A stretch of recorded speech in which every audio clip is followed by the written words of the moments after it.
said, I'm just going to give this a little try. It smells amazing, so I'm looking forward to trying it. So here we go.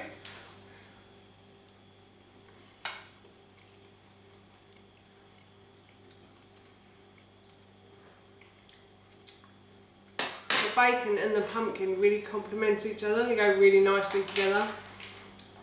And there's a lot of flavour from the pumpkin as well. Hi everyone, and welcome back to Gigi's Kitchen, and if you are new here then hello and welcome. My name's Alexis, and in today's video I want to share with you how to make my delicious roasted pumpkin and bacon quinoa risotto. As I just mentioned, today I want to share with you how to make my roasted pumpkin and bacon quinoa risotto. So this recipe is really easy to do, and I thought as Halloween is on the way, it was time to start making those pumpkin recipes again.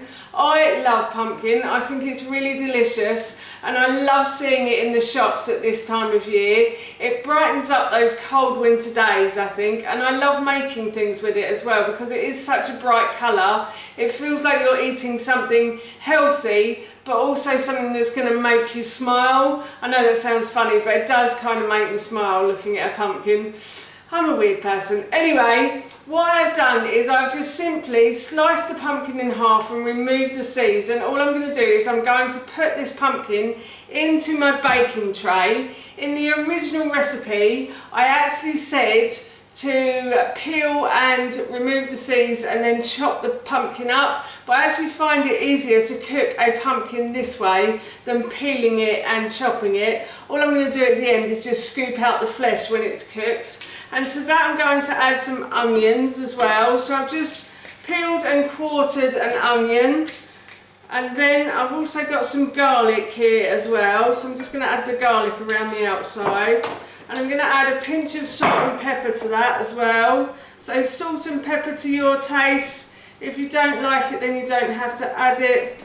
I just add it for extra flavour basically. So I've done the salt, and I'll just do a little bit of pepper as well.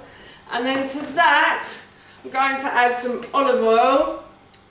And I'm going to just drizzle the olive oil over the pumpkin and around the outside as well.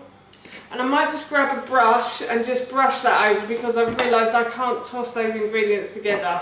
So I'm just going to go and grab a brush. So I've got my brush and I'm just brushing the pumpkin, the flesh of the pumpkin with the brush. I'm just going to brush over the olive oil, over the onion pieces and the garlic as well.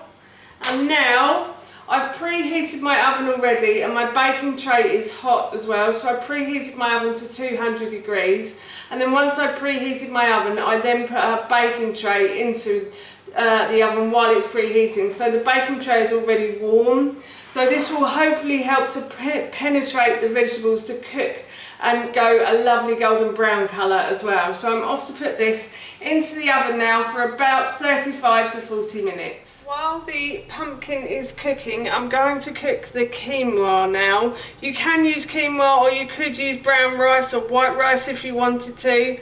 I like to cook quinoa and brown rice in a certain way, and if I can find the video that I did recently on how to cook brown rice, I will link it in the description box below for you, because I like to cook quinoa in exactly the same way. So what I've done is I've washed through the quinoa twice until the water ran clear, and now what I'm going to do is I'm just going to put that into the base of a saucepan like so, and then to that I'm going to add some bone broth. You can use bone broth, you can use chicken stock, or you could even use water if you like the flavour of quinoa. My husband and son aren't too keen on the flavour of quinoa, so I like to try and disguise it a bit with bone broth or chicken stock. So I think I said in the original recipe to use bone broth or chicken stock, but if you haven't got either, then you can use water. And then what I'm going to do is I'm going to put this onto a high heat, and I'm going to leave this to come to the boil, and then once it starts to boil I will turn the heat down and leave it to simmer until all of the liquid has disappeared. Oh, and I forgot to say that I actually had to I measure the amount of water by filling the saucepan up and then putting my finger in, and if the measurement of the water reaches that line on my middle finger, that's the perfect amount of water to cook the quinoa or the rice as well. So yeah, as I said, I'm just going to leave this now, and then I will come back and turn it down when it starts to boil. The quinoa has started to boil, so what I'm going to do is I'm just simply going to turn the heat down to a medium heat, and as I said, I'm going to leave this to simmer until all of the liquid disappears. Earlier I forgot to mention about the bacon, so I put the timer on for about 20 minutes and I've just added the bacon to the baking tray where the pumpkin and the onions are, and I'm going to put this back into the oven now for another 20 minutes, and hopefully the bacon will cook along with the pumpkin and the onions and hopefully flavour the pumpkin beautifully as well. So I'm just going to put that back in now. The quinoa has finished cooking, so what I'm going to do is I'm going to turn the heat off completely, and I'm going to set this aside, and then later on I will add the sauce and hopefully we will have a delicious dinner. I've actually left the bacon in the oven for about 25 minutes in the end, and it's gone lovely and crispy and golden brown, and the vegetables have cooked as well with the bacon. So now what I'm going to do is I'm going to take this out of the oven and leave it to cool. I left the pumpkin to cool, and now what I'm going to do is I'm just going to scoop out the flesh from the pumpkin, and I'm going to pop it into my blender like so. I've also removed the skins from the garlic. I don't know if you can see them there, but I've just put them inside the pumpkin to remind me that they're there. So I'm just going to keep scooping out the flesh. This is a brilliant sauce to have at Halloween. It's really delicious. And it just looks spooky, doesn't it, I think. Also, I wanted to say that if you have enjoyed this video, then please feel free to give it a big thumbs up. And also, if you do enjoy videos like this one and you want to see more, then please don't forget to hit that subscribe button. Everything like that really helps me out, so you would really be helping me out if you just hit the subscribe button and the like button as well. And as I said, I'm just going to continue to remove the flesh from the pumpkin skin. So I've removed the skin from the pumpkin flesh, and I'm just going to add the onions to my blender as well now. Everything has cooled down beautifully as well. So I'm just going to add everything to the blender. And you can add a little bit of bacon to this as well if you want to. My husband and son prefer to have it on top, to be honest. The bacon, that is.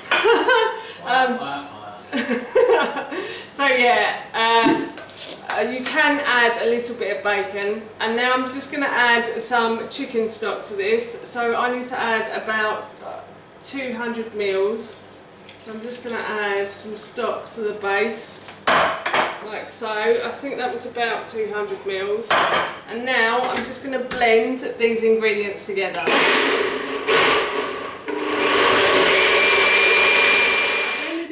Ingredients together until they were smooth, and then I just transferred them from the blender into this bowl. And now what I'm going to do is I'm going to add the quinoa to the sauce and not the other way round. So I'm just going to add all of the quinoa to the base, to the sauce like so, and then I'm going to mix these ingredients together until the sauce has covered all of the quinoa.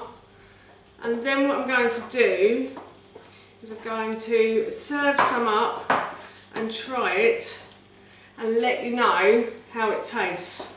But I have had this before, and this is probably one of my favourites, as I love pumpkin because we don't eat it that much. It's definitely one of my favourites, so I'm looking forward to trying this for you. As I said, I'm just going to give this a little try. It smells amazing, so I'm looking forward to trying it. So here we go.